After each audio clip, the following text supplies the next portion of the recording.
আসসালামু আলাইকুম।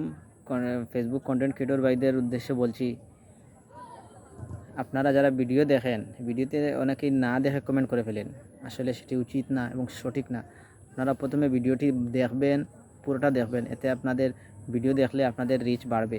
আর না দেখে কমেন্ট করে ফেলেন তাহলে আপনাদের রিচ কমবে, এতে আপনাদেরই ক্ষতি হবে। আর কমেন্ট যে করবেন, আসলে ভিডিও যে বিষয়ের ভিডিও হবে সেই বিষয়ের উপরই আপনার ভালো কমেন্ট করবেন, গঠনমূলক কমেন্ট করবেন।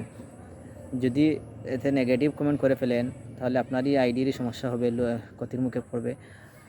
আর কি কমেন্ট করবেন, অর্থাৎ অনেকে দেখাচ্ছি অন্যের কমেন্ট কপি করে এখানে কমেন্ট করে ফেলেন। আসলে সেটি উচিত না। আপনি টাইপিং করে নিজে ভালো কমেন্ট করতে হবে, তাহলে আপনার আইডির কোনো সমস্যা হবে না, এতে আপনার রিচ এঙ্গেজমেন্টই বাড়বে। আর কখনো কোনো ভিডিওর বা পোস্টের কমেন্ট বক্সে এসে ফলো ফলো মি বা ফলো ব্যাক এরকম কিছু লিখবেন না, এতে আপনাদেরই সমস্যা হবে। ফেসবুক বুঝে ফেলে যে আপনারা এখানে লেনদেন করছেন, দেয়া নেয়া করছেন।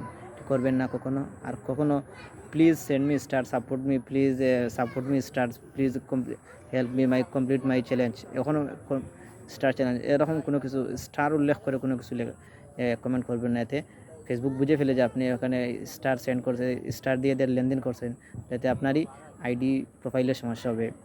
সবাই এই বিষয়গুলো খেয়াল রাখবেন, বিশেষ করে নিউ কন্টেন্ট ক্রিয়েটর যারা, তারা অবশ্যই এগুলো খেয়াল রাখবেন, এতে আপনারই সমস্যা হবে। আর মানে